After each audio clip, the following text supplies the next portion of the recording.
Hello friend, मेरे channel में आप सभी लोगों का बहुत बहुत स्वागत है। आज मैं बनाऊंगी बेसन प्याज का पराठा, जो कि खाने में बहुत ज़्यादा टेस्टी और अच्छा लगेगा। इसके लिए मैंने थोड़ा सा आटा लिया है। आप अपनी फैमिली के हिसाब से आटे को कम और ज़्यादा कर सकते हैं। मैंने सिर्फ एक छोटी कटोरी आटा लिया है और इसमें एक चुटकी के करीब नमक डालूंगी। सिर्फ एक पिंच के करीब मैंने नमक को लेना है और थोड़ा पानी डाल के इसे थोड़ा थोड़ा पानी डालते जाएंगे।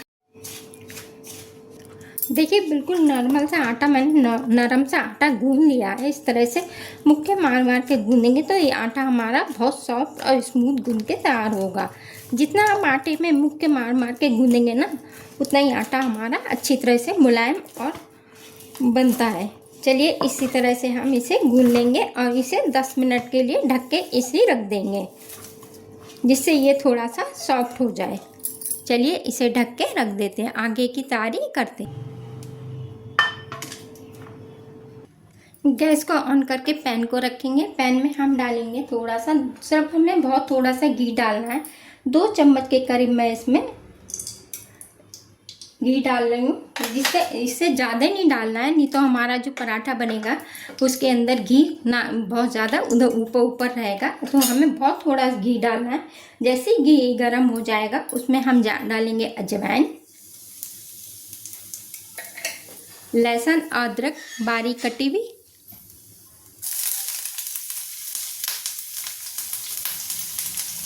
इन्हें अच्छी तरह से भून लेंगे।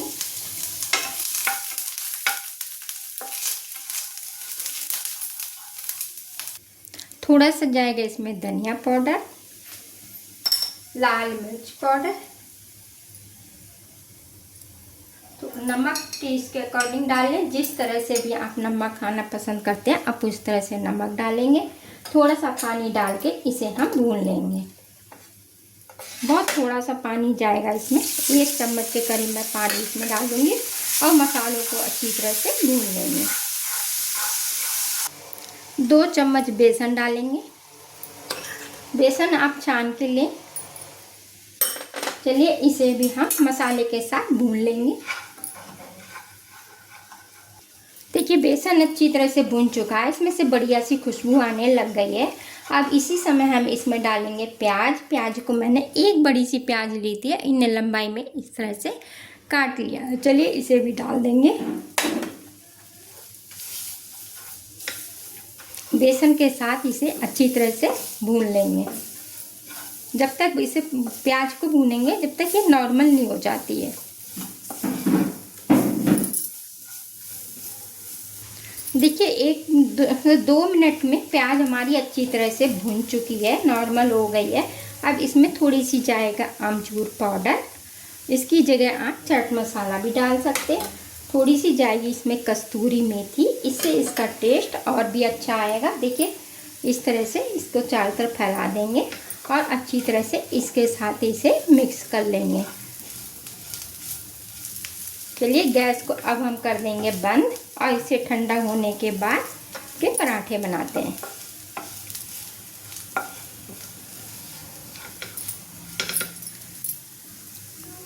देखिए, तेल ज़्यादा डालने की गलती ना करना, नहीं तो बहुत ज़्यादा तेल हो जाएगा। इस तरह से तेल डालेंगे ना तो देखना बिल्कुल फालतू तेल नहीं दिख रहा है। अच्छी तरह से ये फीलिंग अच्छी तरह, देखिए, बेसन और प्याज की फीलिंग जब तक ठंडी हो रही है उतने में आटे को देख लेंगे आटा हमारा किस तरह से हुआ है। देखिए, आटा कितना अच्छे से मुलायम सा बन के तैयार हुआ है। इस तरह से हमें आटा चाहिए। चलिए, इसको हम पेड़ा सा बना लेंगे। इस तरह से आप पराठे का पहले पेड़ा बना लेंगे और इसे हम थोड़ा सा बेल लेंगे।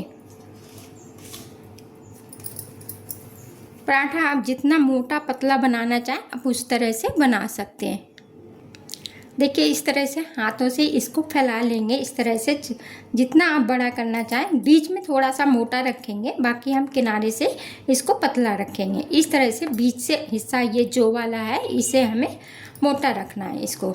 अब इस तरह से इसे कटोरी जैसा बना लेंगे। हाथ में इस तरह से कटोरी की तरह बना लेंगे। अब इसके अंदर हम फिलिंग को रख देंगे। देखिए, ये फिलिंग बिल्कुल अच्छी तरह से ठंडी हो चुकी है। इस तरह से लेंगे और इसको पराठे के अंदर जितनी आप रखना चाहें आप उस तरह से दबा दबा के रख सकते हैं। इस तरह से लेंगे हम, खूब सारी फिलिंग को भर के इस तरह से इसे दबा देंगे अंदर। इस तरह से अच्छी तरह से दबा दें जिससे ये बाहर ना निकले। और इसको हम इस तरह से चारों तरफ से मोड़ते हुए बंद कर देंगे, कहीं से ये भाग खुला ना रह जाए। इस तरह से इसको इस तरह से मोड़ देना है। देखिए इस तरह से बिल्कुल तैयार हो चुका है। ऊपर का आटा आप निकालना चाहें जो फालतू है निकाल दें, नहीं तो इसको मैं इसी तरह से अंदर कर दूंगी इस तरह से। चलिए अब हम इसमें थोड़ा सूखा आटा लगा के इसको पराठे की तरह बना लेते हैं। इस तरह से पहले हाथ से हम इस तरह से करेंगे जिससे ये जो फीलिंग होती है ना, तो इसके चारों तरफ अच्छी तरह से फैल जाए। कहीं पे ऐसा नहीं हो कहीं पे फीलिंग रह जाए और कहीं पे फीलिंग ना पहुंच पाए। चलिए एक पराठा मैं इस तरह से दिखाऊंगी और दूसरा पराठा मैं दूसरी तरह से बेल के बताऊंगी किस तरह से बनाना है, तो आपकी भी फीलिंग बाहर नहीं निकलेगी। चलिए इसे हम अच्छी तरह से सूखे आटे में डस्ट कर लेंगे और इसको बेल लेंगे। बेलन को लेंगे और इसे हल्के हाथों से बेलेंगे इस तरह से।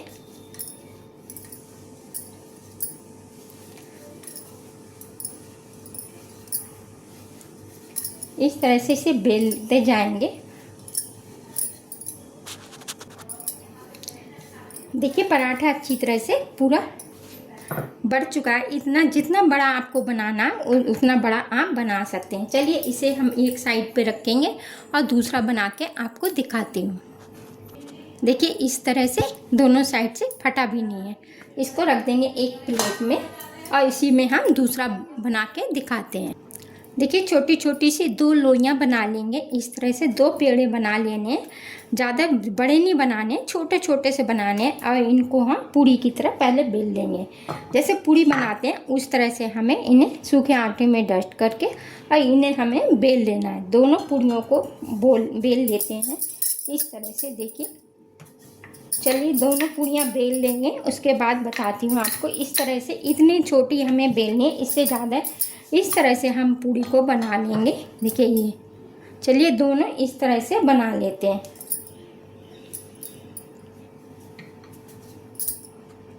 देखिए बनाने के बाद इसके हम फिलिंग फैला देंगे। फिलिंग लेंगे, इसको चारों तरफ इस तरह से फैला देंगे।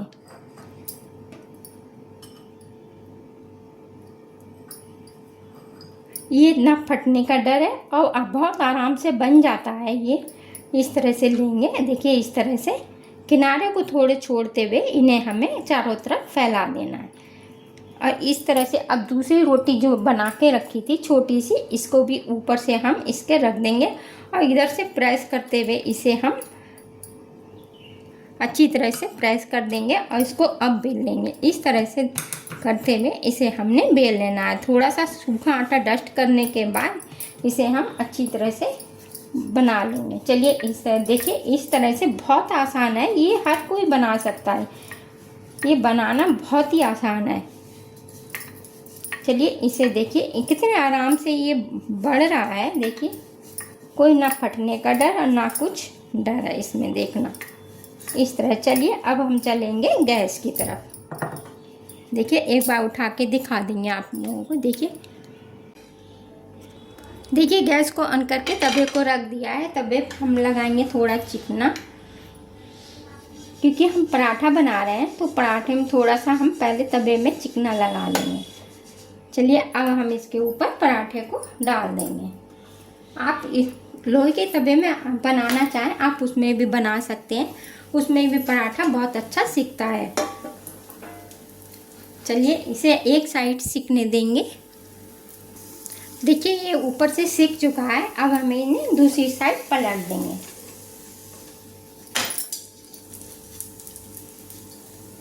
यहाँ पे थोड़ी सी कलछी लग गई है। अब ऊपर से भी इसके ऊपर चिकना लगा देंगे इस तरह से।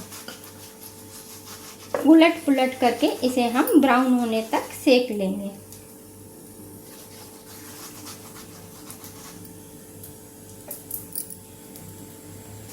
देखिए उलटते पुलटते करते हुए पराठा अच्छी तरह से सिक चुका है। दूसरी साइड भी पलट के देखेंगे। देखिए दोनों साइड से अच्छी तरह से पराठा सिक चुका है। इसी तरह से हम दूसरा पराठा भी सेक लेंगे।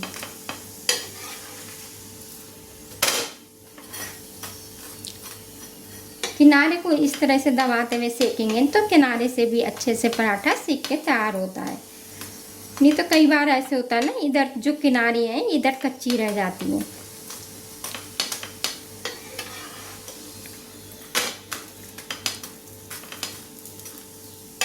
चलिए इसे एक थाली में निकाल लेंगे।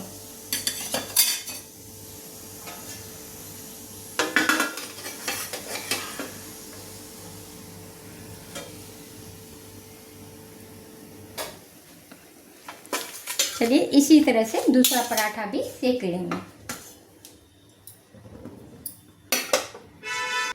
चलिए दूसरा पराठा भी डाल देंगे। इसे भी दूसरी साइड पलट देंगे। इस साइड पे भी इसमें घी लगा देंगे।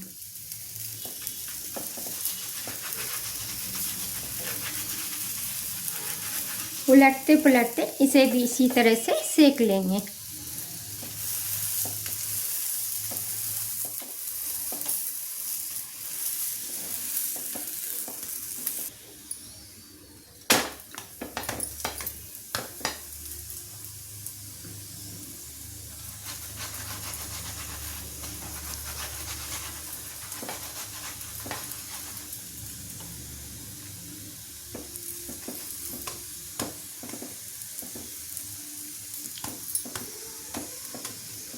ठीक है, दोनों पराठे सीख चुके हैं। चलिए इन्हें एक प्लेट में निकाल लेंगे।